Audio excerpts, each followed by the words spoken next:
ഏറ്റവും കൂടുതൽ ആളുകൾ നടക്കാനും വ്യായാമത്തിനായി ഉപയോഗപ്പെടുത്തുന്ന മേഖല. ഈ പ്രദേശത്ത് ഒരു ഓപ്പൺ ജിംനേഷ്യം അവർക്ക് വളരെയധികം ഉപയോഗപ്രദമാകുന്ന ഒന്നായിരിക്കും. ഇതാണ് നമ്മൾ അവർക്കായി കണ്ടെത്തിയിരിക്കുന്നത്. നമസ്കാരം. ആലുവ മുനിസിപ്പാലിറ്റിയിലെ 5-ാം വാർഡിന്റെ വികസന സ്വപ്നം കണ്ട് മനസ്സറിഞ്ഞ് മണ്ണറിഞ്ഞ് പ്രവർത്തിക്കുന്ന ആരോഗ്യ, കാർഷിക, പരിസ്ഥിതി, വയോജന, വിദ്യാഭ്യാസ മേഖലയിൽ കൂടുതൽ പ്രവർത്തനങ്ങൾ നടത്തുവാൻ ചുറ്റിക അരുവാൾ നക്ഷത്രം ചിഹ്നത്തിൽ മത്സരിക്കുന്ന ശ്രീ ഫെബിൻ പള്ളത്ത് കന്നിയംഗത്തിനും ഭരണ തുടർച്ചയ്ക്കും സ്ഥാനാർത്ഥിയായിരിക്കുകയാണ്. അദ്ദേഹത്തിന്റെ വികസന പ്രവർത്തന നിർദ്ദേശങ്ങൾ ജെ ടൈംസ് ന്യൂസിലൂടെ അദ്ദേഹം പങ്കുവയ്ക്കുന്നു.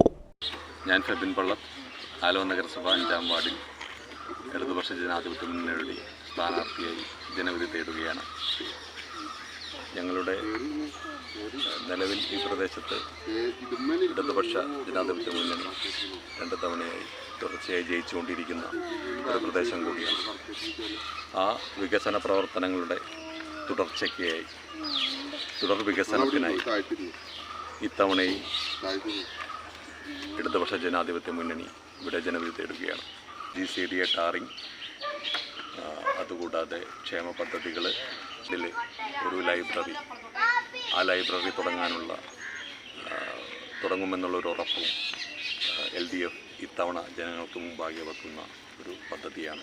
ഒപ്പം തന്നെ വാർഡിലെ സ്ത്രീകളുടെയും കുട്ടികളുടെയും സുരക്ഷയെ മുൻകരുതിയുള്ള CCTV ക്യാമറകൾ വയ്ക്കുന്ന പദ്ധതിയും, മാലിന്യ സംസ്കരണ രംഗത്തും വൈജ്ഞാനിക രംഗത്തും കായിക സാംസ്കാരിക രംഗത്തും നല്ലൊരു മാറ്റം, അതിനുള്ള പദ്ധതികളടക്കം നിരവധി പദ്ധതികളുമായാണ് ഈ തെരഞ്ഞെടുപ്പിനെ LDF നേരിടുന്നത്.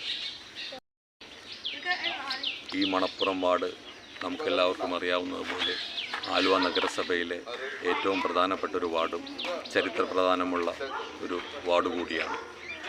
ആലുവ ശിവരാത്രി നടക്കുന്ന ഈ പ്രദേശത്ത് നമ്മളുടെ മണപ്പുറം കാട് പിടിച്ചും അതുപോലെ സാമൂഹ്യ വിരുദ്ധരുടെ എല്ലാം വിഹാര കേന്ദ്രവുമായി ഒരു ഘട്ടത്തിൽ മാറിയിരുന്നത്, അതിനെ സംരക്ഷിക്കലടക്കമുള്ള പ്രവർത്തനങ്ങൾ ഈ തവണ നാം ഏറ്റെടുത്തുകൊണ്ടിരിക്കുന്നതാണ്. ആ കുട്ടിവനത്തെ സംരക്ഷിക്കലും മണപ്പുറത്തെ സംരക്ഷിക്കലും അതിൻ്റെ പൈതൃകം നിലനിർത്തിക്കൊണ്ടുള്ള പ്രവർത്തനങ്ങൾ ഉണ്ടാകുമെന്ന് ഈ ഘട്ടത്തിൽ നമ്മൾ ഉറപ്പ് നൽകുകയാണ്.